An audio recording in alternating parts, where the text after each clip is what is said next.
Hey guys, this is Steve from Rockstar Eater coming to you with another food and travel adventure, and I am here at one of the biggest attractions in all of Mexico. We're at Teotihuacan, the pyramids of Teotihuacan. This is going to be a sight to see. Very historical, very monumental, and man, it's going to be just amazing. Just looking at it from here, it just looks great. I can tell we're going to get our steps in today. We sure are. Get your watches ready. Let's go. Let's go. Teotihuacan. All of this is in Spanish, but there's also an English section too that'll tell you a little bit about the history of this place, which is always fun. And based on what I am seeing on this map, it looks pretty big. You could be walking quite a bit, not just up the pyramids, but look at all that. So it looks like there are more than one pyramids here. I wasn't planning on getting a hat, but I think it's a good idea to get one since there's a lot of sun above. It's not hot, but it's just very, the sun just beams down on you. And they do have a lot of these gift shops on your way to the pyramids that sells a lot of things, for tourists like us. Imagine shoes that are trendy, comfortable, and best of all, waterproof.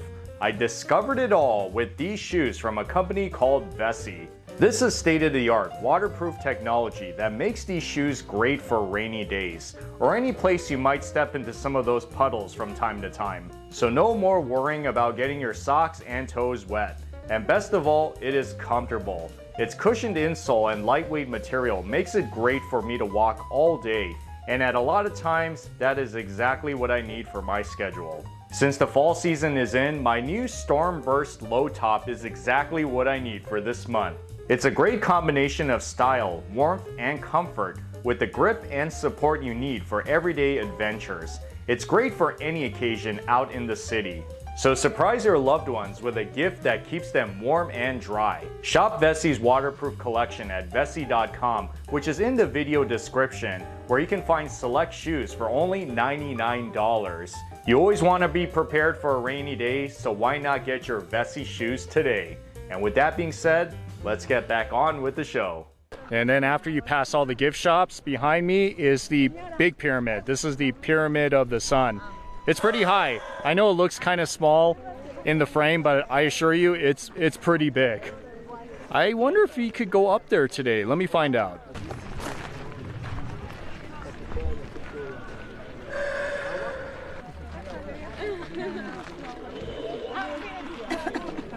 You cannot climb up, and I think it's been closed to public climbing for some time. I was looking forward to it actually. It looks pretty fun, very thrilling. But I think there is another pyramid somewhere around here that you can climb. It's not as big, but still better than nothing, right?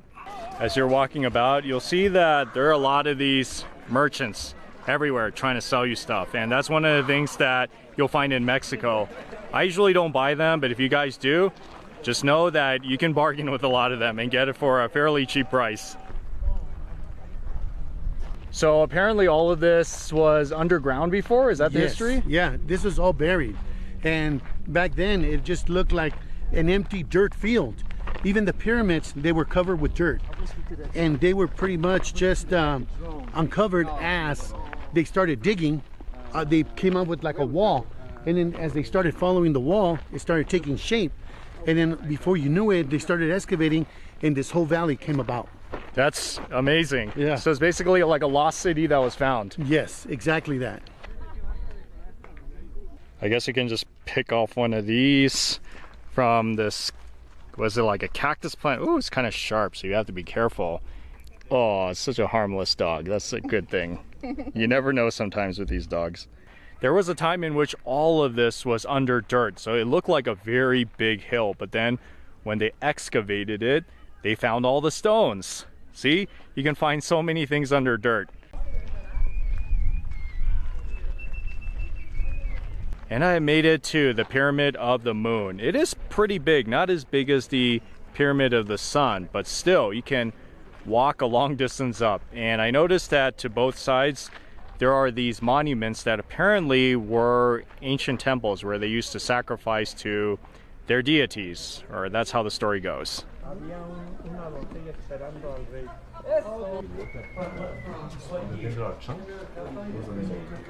So each pyramid represented something different, or a god, that they had their own separate beliefs. This particular one where we're standing on, it's actually, they just founded it in 1960. They studied astrology. It was almost like an observatory. So the interesting thing that they had here was they had a pool on the inside of the top of the pyramid where they would actually fill it up, and that pool was used as a mirror, as a reflection to the stars. So that enabled them to actually study the stars as they were looking down at the pool of the reflection of the actual stars.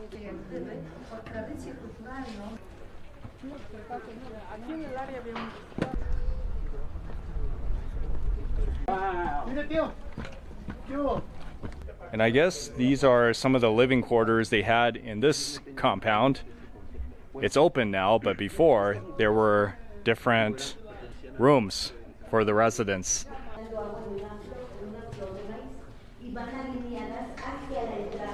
This is a very cool underground temple facility.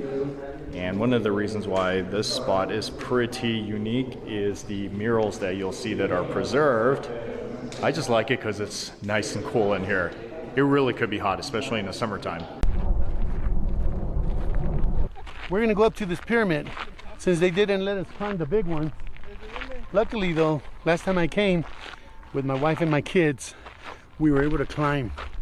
And the scenic view, it's amazing. So right here, appreciate this view. And once we go up to that pyramid, the view is even gonna be greater.